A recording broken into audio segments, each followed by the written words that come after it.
When I was 15, I knew I wasn't the favorite, but I didn't think my own father would one day look me in the eyes and say, "Pack your things, Mason. You don't belong here anymore." I'm 30 now, and yeah, that moment still plays on a loop in my head more often than I care to admit. Let me back up a bit. I'm Mason, and I'm the second son in a family that worshipped the first.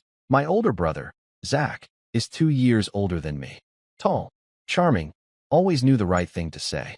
He could crash my bike, lie about it to my face, and somehow still get praised for telling the truth eventually. Meanwhile, I was the quiet one. I'd keep my head down, try to be helpful, clean up messes I didn't make, and still get asked why I couldn't be more like Zach. We grew up in a small town where everyone knew everyone, and our last name meant something because of the business our family built from the ground up. My grandfather started it, Taylor & Sons Auto, a repair and restoration shop that became kind of legendary around here. Classic Mustangs, 60s Impalas, old Harley builds. They passed through our garage like family heirlooms. And yeah, there was pride in that. My dad, Richard Taylor, took it over when Grandpa retired. He ran it like a general, strict, efficient, no nonsense. But beneath the surface, he was a hard man to please. Especially with me. Zach could joke around in the middle of a customer call and get a pat on the back. I'd spend 3 extra hours organizing the tool bay and get told, "Don't waste time on stuff no one sees." By the time I hit my early 20s, it was clear that Zach would inherit the business. And honestly, I was okay with that. I never wanted to be the boss. I liked being behind the scenes, tuning engines, finding parts no one else could track down. I didn't need the spotlight. I just wanted to be part of it. Part of the legacy.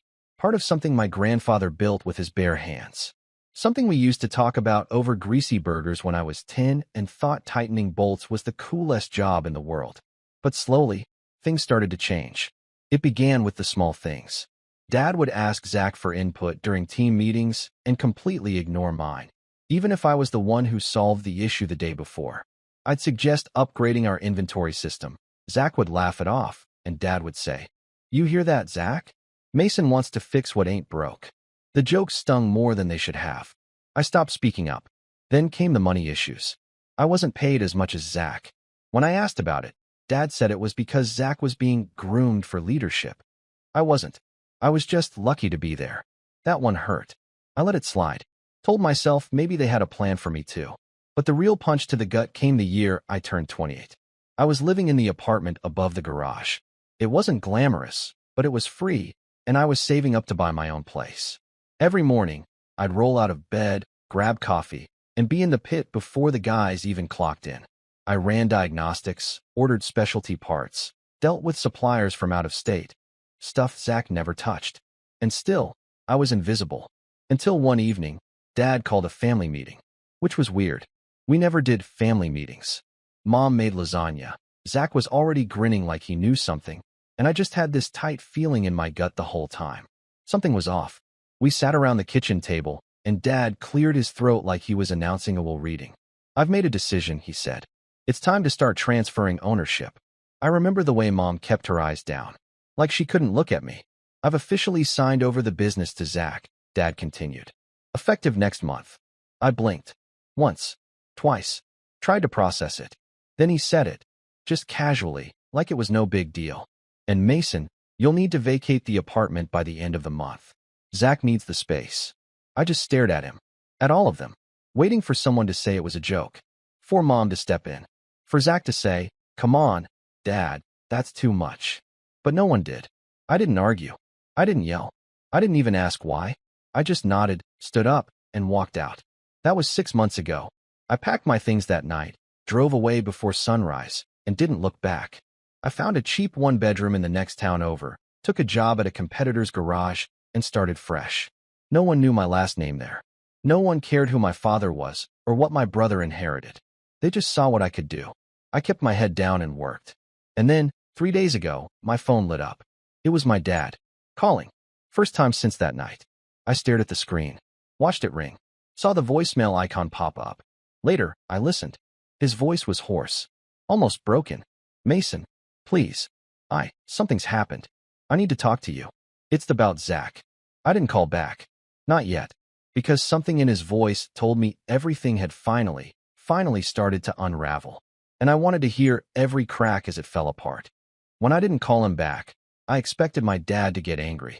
That's what he always did when he didn't get his way. Growing up, disappointment wasn't some gentle conversation about how I could do better. It was the cold shoulder, snide remarks, sometimes even public shaming in front of Zach. But this time, he didn't lash out. He called again the next day, left another voicemail. This time, he didn't bother hiding the desperation in his voice. Mason, please. I don't know who else to turn to. Just call me back. I made a mistake. I played that one twice. Funny how it takes a mistake to realize who you pushed away. But I wasn't ready to give him anything yet. Not a call, not a visit, not even a text. I needed to sit with it. To make sure I wasn't walking back into another storm pretending to be a family dinner. Because here's the truth. The 6 months before that voicemail weren't just healing. They were sobering. I started seeing things I had ignored for too long. Like the time I fixed the shop's hydraulic lift on a Sunday morning, alone, because Zach forgot to schedule the maintenance. It saved us thousands in repairs. Dad didn't say thanks. Instead, he asked why I hadn't also swept the floor while I was at it. Or the Christmas before that, when Zach got a Rolex, and I got a $25 gas card and a handshake. Not that I needed the money or the watch, but you notice the imbalance. You remember it. Especially when your name isn't even written on the card. But none of that compared to what happened the week after my 29th birthday. I had just gotten back from visiting an out-of-town supplier. Drove 5 hours straight to pick up a rare 69 GTO part we needed for a big-ticket client. Zach was supposed to handle it, but he'd gone off to Tahoe with his girlfriend for the weekend and left me with a scribbled list and zero context. When I dropped the part off at the shop Monday morning, I walked in and found Zach holding court in the office, feet on the desk, sipping his overpriced cold brew like he ran the world. Dad was sitting next to him, laughing at some story I had probably lived through, and he was now retelling like it was his idea. When they saw me, Zach gave a lazy wave. Hey man, you get the part. I held it up, still in the box. Dad clapped once. That's my boy, always reliable. I almost smiled. Almost. Until he added, it's good to have someone like you supporting Zach's leadership. Not everyone's meant to lead, and that's okay. It was like being kicked in the chest. Supporting Zach's leadership. As if I hadn't just driven 10 hours round trip because Zach bailed. As if I hadn't spent every weekend for the past year picking up the slack while he played CEO on Instagram. I went back to the apartment above the garage and started packing that night. Dad called it bad timing. Said I was overreacting. Zach told me I needed a reality check because Dad's just trying to do what's best for the company. So I left. No fight. No tears. I didn't even slam the door. I just quietly walked away from the family that never saw me unless they needed something. That was my breaking point. Or so I thought. Fast forward 6 months to the voicemail. The one where Dad sounded like he'd swallowed broken glass. I still hadn't called him back. But curiosity started gnawing at me.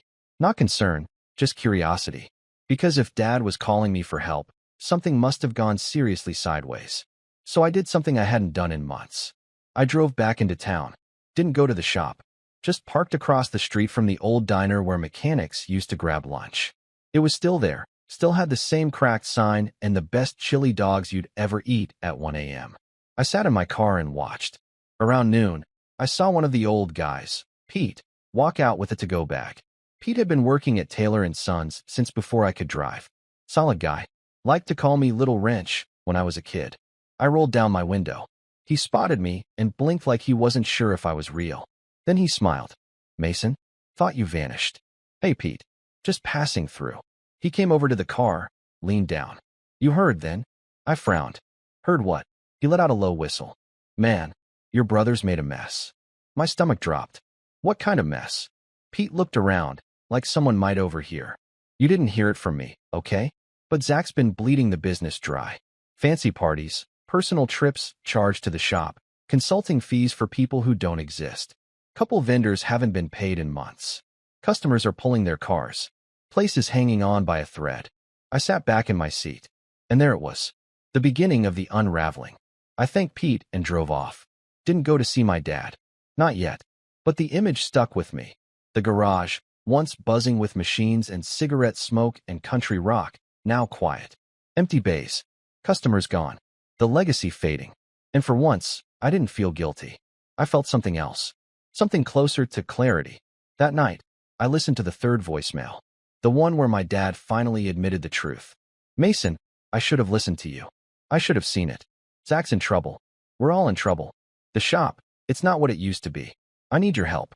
I don't know what else to do. He sounded smaller. Not like the man who once barked at me for using the wrong socket size. He sounded tired, worn down. But he wasn't the only one who had changed. Because while the shop was falling apart, I'd been building something new. The garage I joined after leaving? They saw what I could do. Promoted me in 3 months. I wasn't running things, but I was making decisions, earning respect, and for the first time in my life, feeling like I belonged. And secretly, I'd started something on the side. A YouTube channel, Wrench and Rust. Just me, working on restoration projects, showing people how to bring old cars back to life. The first few videos barely got 10 views. But then one went semi-viral. A 72 Challenger rebuild with time-lapse and narration. I hit 100K subscribers within 3 months. Brands started reaching out. Sponsors. Partnerships.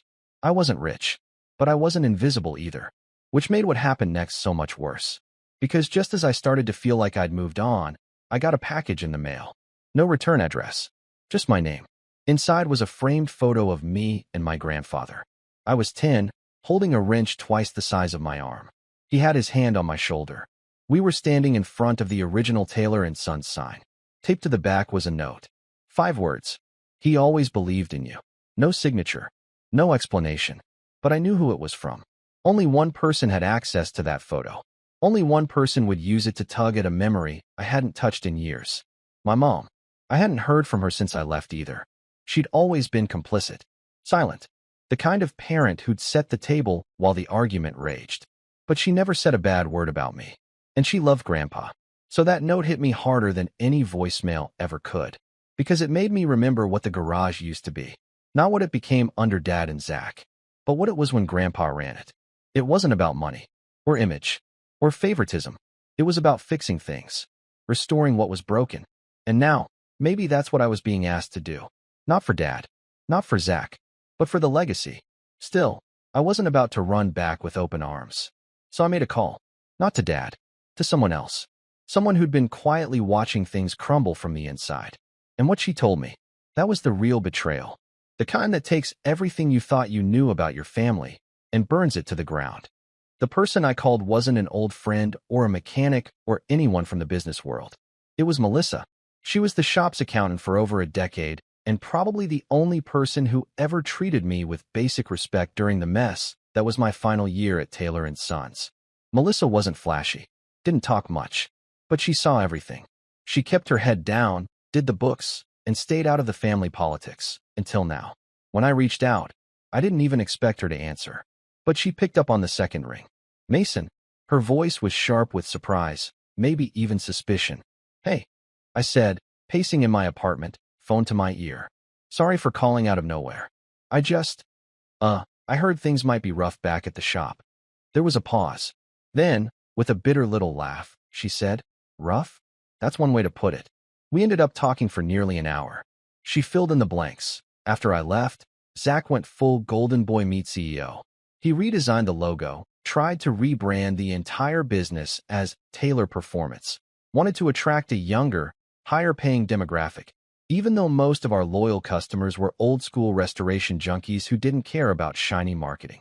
He fired 2 of the original techs, hired a bunch of influencers to do garage lifestyle shoots on site, pushed a fake sponsorship deal with a tire company that turned out to be a cousin of his girlfriend playing dress-up in Photoshop. Melissa warned my dad. Repeatedly. He didn't listen. Or maybe he didn't want to admit that the golden boy had turned into a con man in slow motion. But the worst part? The money's gone, Mason, Melissa said quietly. I mean really gone. I've been digging through the books. He drained the main account. Took out a second mortgage on the property. There are liens from unpaid suppliers. If the IRS takes a closer look, they're going to see fraud. I sat down hard. My kitchen chair creaked under me. How the hell did this happen in 6 months? Because you weren't there to stop it. That hit harder than I wanted to admit. She didn't say it like blame, more like fact. Melissa went on. You know what else? He's trying to pin it on you. He told your dad some of the debts were from your last orders, your supplier contacts, leftover unpaid invoices from your era. My mouth actually dropped open. What? He's covering himself. Gaslighting your dad. Making it sound like you were the problem all along. And that's when something shifted inside me. Not anger, at least not yet. It was something deeper. A sense of finality. Like a glass finally shattering after holding a hairline crack for too long. I had walked away from the family business to keep my dignity. But now I realized, Zach hadn't just let it burn. He was rewriting the fire. That's what betrayal really is. It's not the theft. It's not the insult. It's the lie they tell about you after you're gone. The next 2 weeks were a blur. I couldn't sleep. Couldn't focus. Not out of regret, but because part of me still cared. Not about Zach. Not even about my dad, really. But about what the shop used to be. About what I used to be when I still believed I belonged there. I tried to bury myself in my work. The new garage was busier than ever, and I was managing a team now. 5 guys, 2 lifts, and a 6-month waitlist for our custom engine builds. I was in charge of hiring, training, vendor relationships. I'd even started mentoring a kid straight out of trade school who reminded me of myself at 19, quiet, observant, always asking the right questions. And wrench and rust. That little YouTube side project? It exploded. A sponsor reached out. A tool company that saw my rebuild of a 1967 Camaro RS. They offered free gear in exchange for a 2-minute shout-out. Nothing crazy, but it was a start. Then the views snowballed. One video hit 1.2 million. I started getting emails from magazines, car shows, even a documentary team asking if I'd be willing to talk about modern garage culture. The irony wasn't lost on me. I'd been invisible for years at a shop with my own last name on the building, and now strangers on the internet wanted to know my story. And still, I didn't tell them. I kept it quiet. Because this new life, I was building it for me. Not for recognition. Not for revenge. Just to prove to myself that I wasn't broken. That I never was. Then came the letter. It arrived on a Thursday, thick envelope, real fancy paper. My name on the front in stiff black ink. Inside was a notice, legal, formal, cold. Zach was suing me. Allegedly, I had sabotaged company systems prior to departure, leading to lost revenue and client trust. He wanted damages. Real ones. 6 figures. I couldn't breathe. Not because I believed he'd win, but because I couldn't believe he had the audacity. This wasn't just a smear campaign now. It was war. I called Melissa again. She sounded stunned, but not surprised. He must be desperate, she said. He knows he's circling the drain, and he's trying to drag someone else down with him. I nodded, even though she couldn't see me. I could have fought it publicly. Could have called every supplier I'd ever worked with. Could have leaked the books. Could have blasted receipts across every platform I had. But something held me back. And that something was my grandfather. Because I kept thinking about that photo. About the way he used to talk about integrity. He had this saying, "You don't win by burning the garage. You win by building a better engine." And for the first time in a long time, I finally understood what he meant. Let them burn it. Let them lie. I didn't need to fight fire with fire. I just needed to build something so loud, so undeniable, so true, that the smoke from their collapse couldn't hide it anymore. So I got to work. I expanded the channel. Launched a Patreon. Exclusive videos, early access, live Q&As. Bought new filming gear.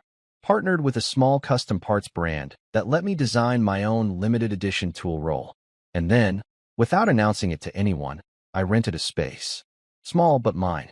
A dusty warehouse with good bones and bad lighting. I called in a few favors. Rewired the place. Built out 2 bays. Painted the walls myself. Bought the same tool cabinets my grandfather used. Found a rusted-out set on Craigslist and restored them by hand. Every night, I'd work late, alone, headphones in, smell of oil and possibility thick in the air. The world outside could collapse. But in that space, I was becoming again, and I started planning something bigger. Not revenge. Not yet. But a project. A rebuild. Not of a car. Of a legacy. One that would carry the right name this time. My name.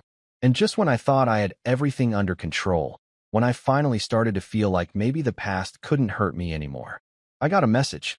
Not a call. Not a letter. A text. From my mother. Just 2 words. He knows.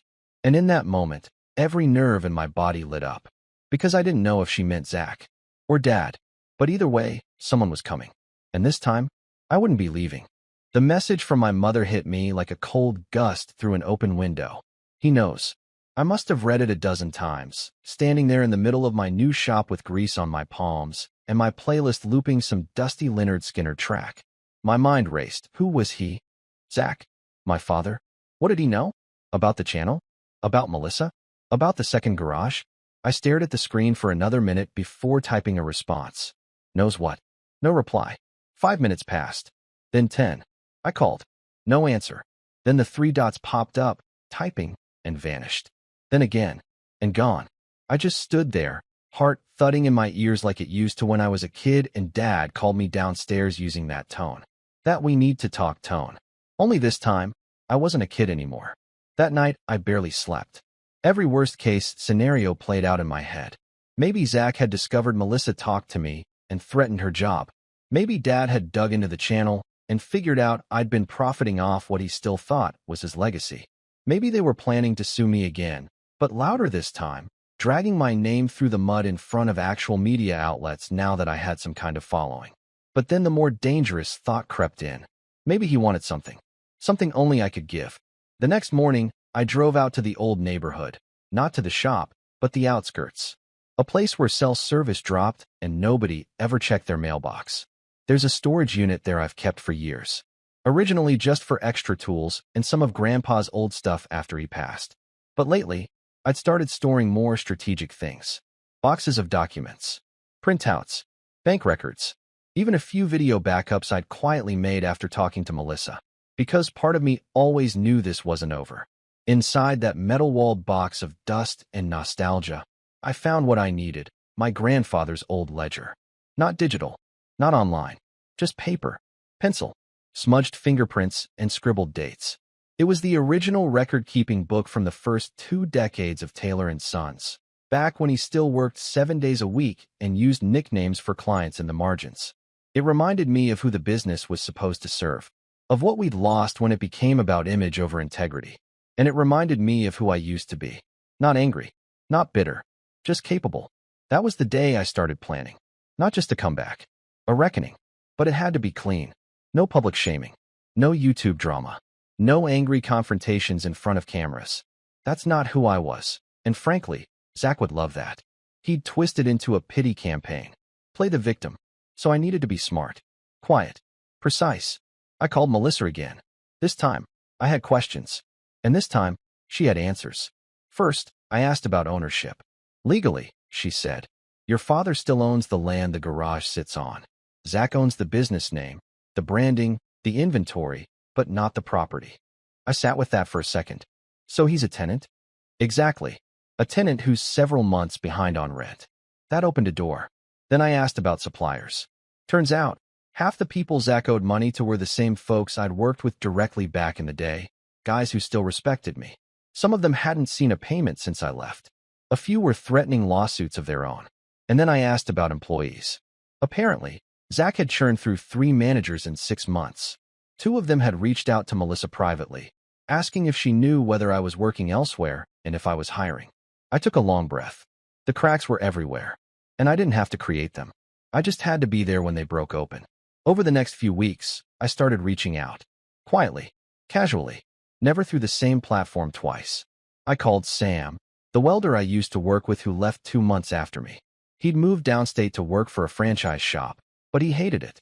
I met up with Tina, the receptionist who ran circles around the whole crew and used to slip me extra printouts when Zach accidentally deleted emails. She'd been fired over some made-up policy violation. She hugged me like I was family when she saw me. And I visited one of our oldest clients, Mr. Hawkins, the classic Ford collector who used to drop off battered beauties for us to bring back from the dead. He was in his late 70s now, still sharp, still driving the Thunderbird we restored together 5 years ago. I don't go there no more, he told me, sipping coffee on his porch.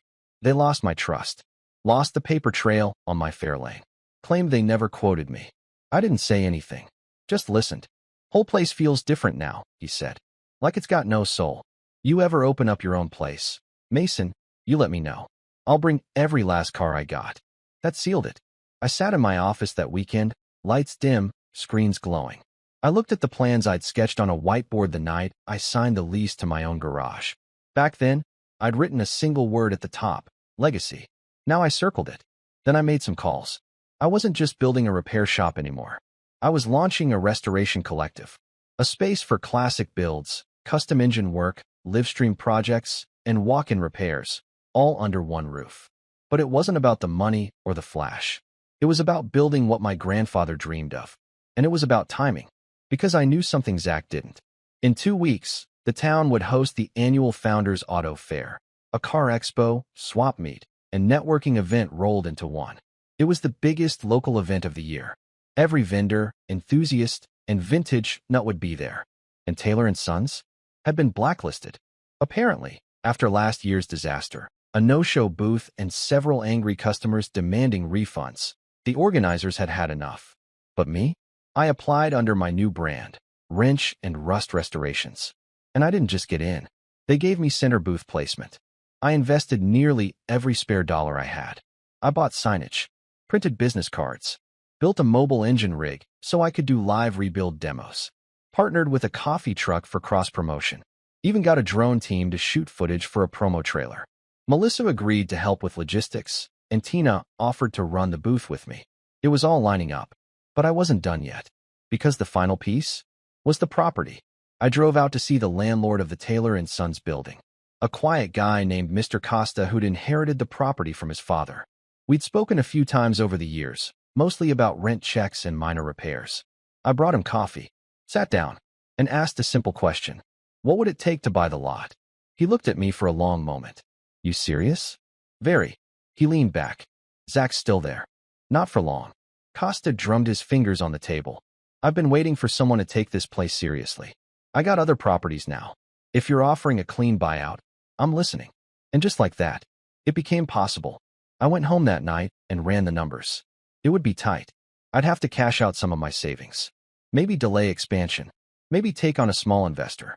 But the idea of owning the land where my grandfather once taught me to change oil for the first time, of reclaiming what was stolen, of building something better right on top of the ashes, that was worth everything.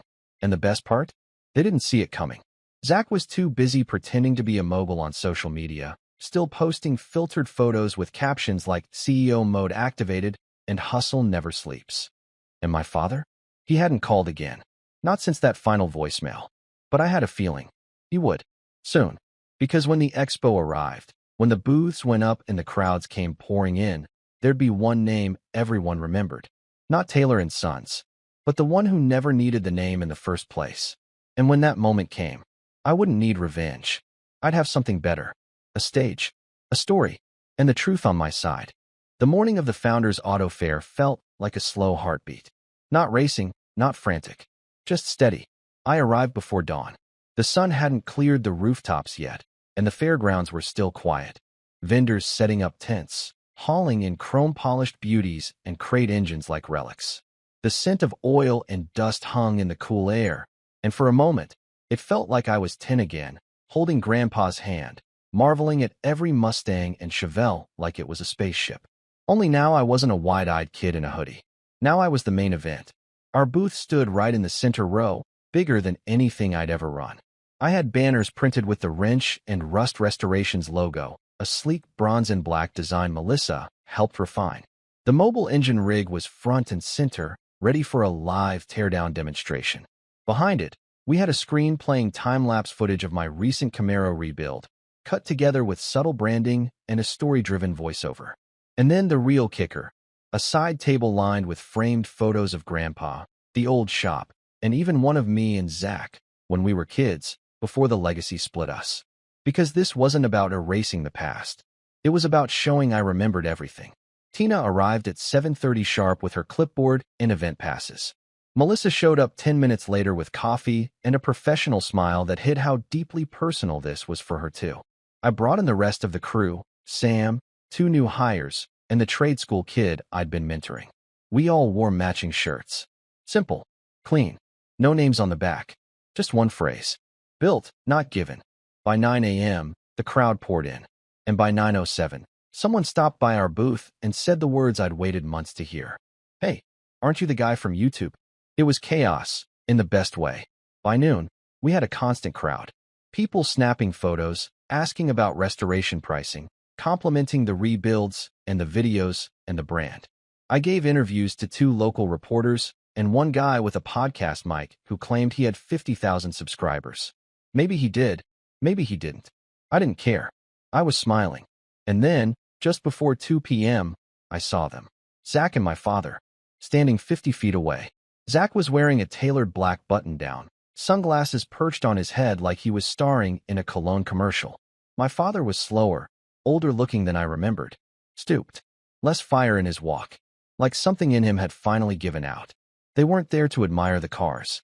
They were there to see me. We locked eyes. And I didn't flinch. My dad said something to Zach. Zach shook his head and started toward the booth. My crew froze. Tina looked at me like, should we do something? I just gave a small nod and stepped forward to meet him. Mason, Zach said, flashing the fake casual smile I knew too well. Didn't expect to see you here. Funny, I said, voice calm. I was thinking the same. He looked around the booth. Took in the banner, the crowd, the line of customers watching the live demo. Nice setup, he said, a little too tightly. Not bad for a backup plan. I smiled. This was the plan. He squinted. You trying to compete with the family business now? Is that what this is? I didn't answer right away. Just let that hang in the air. Then I leaned in a little and said quietly, there's no competition, Zach. Not when one side's already bankrupt. His jaw twitched. Where'd you hear that? I have ears. And friends. You know, people you didn't alienate. He glanced around again, trying to keep his voice even. You know this is low, right? Parading this around like a circus act. Grandstanding. I'm not grandstanding, I said. I'm building. The difference is, I didn't have to tear down a legacy to do it. His face darkened. You think Dad's gonna let this slide? I turned slightly and looked toward our demo engine. I think he doesn't have a choice. And right on cue, like some script written by fate, my dad finally stepped forward. Mason. His voice was low, rough. I turned to face him. We stood there in the middle of the fair. 2 men who shared a name and blood and not much else. For a second, he just looked at me. Really looked at me. Not with disappointment. Not with that tired irritation he wore for years.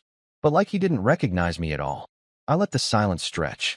Then I said, you wanted to talk. Now's your chance. He hesitated. Then nodded. Can we talk in private? I gestured toward the back of the booth, behind the curtain. Tina gave me a discreet thumbs up, keeping the crowd entertained. We stepped out of sight. He ran a hand down his face. I made mistakes, he said. A lot of them. I stayed quiet. I thought I was doing what was best for the business. Preparing Zach. Giving him the tools. I finally spoke.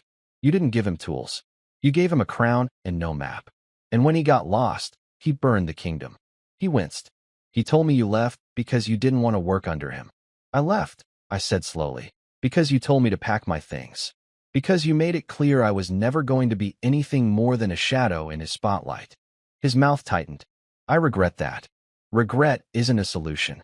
We stood in silence again. Then he said, quietly, he's in over his head. The shop's nearly gone. I can't fix it. I was hoping maybe you could step in. Help right the ship. I blinked. Then laughed, just once. You want me to save it? It's your legacy too, he said. Your grandfather built it for both of you. No, I said. Grandpa built it to last. You handed it to a guy who treated it like a toy. And now it's broken. He swallowed. I'm asking for your help. And I'm saying no. His eyes flinched at that. But I wasn't done. I made my own shop. My own team. I don't need to fix what you destroyed. Then I pulled a small envelope from my jacket pocket and handed it to him. What's this? An offer. He opened it. Read the first line. His eyes widened. You want to buy the building? I already made a deal with Costa, I said. You're months behind on rent. He's done with you. He's willing to sell. All I need is a signature from him, and your voluntary vacate. His hands trembled slightly as he looked up. You're serious. As a heart attack. He looked like he might argue, then stopped. What happens to Zach? I shrugged. He'll land somewhere. Guys like him always do. Maybe he can run a YouTube channel about how to fake success in 6 months or less. Dad exhaled. You're not even angry. No, I said. I was. But anger fades when you realize you've already won. He nodded slowly. So this is revenge. No, I said. This is freedom. 2 weeks later, the paperwork was finalized. Costa sold me the building for less than it was worth, mostly because he hated dealing with unpaid tenants. Zach's LLC quietly folded. The Taylor Performance Instagram vanished. The sign on the front of the building came down, and a new one went up. Same location, same garage doors, but a new name. Wrench and Rust, Legacy Division. We kept the old photos on the wall, even one of Dad and Grandpa, back when they built their first Mustang together. Because I wasn't erasing history, I was honoring the parts that mattered. Word got around fast. Mr. Hawkins brought his Fairlane in the same week. The trade school sent me 2 apprentices. We launched a new series called Legacy Restorations and booked 6 months' worth of builds in a month. As for Zach, last I heard, he was trying to sell a course on garage branding and growth. No one's biting. He texted me once. Congrats. You win. I never responded. And my father? He came by once. Stood outside. Watched me work. Didn't say anything. Just nodded. Then walked away. It was enough. Because in the end, I didn't need his words. I had something better. I had peace. And I had a shop full of engines humming in harmony, grease under my nails, and a name on the sign that finally meant something again. Not because someone gave it to me, but because I built it. And this time, it was mine. Thank you for watching the entire video. If you like it, please subscribe to the channel.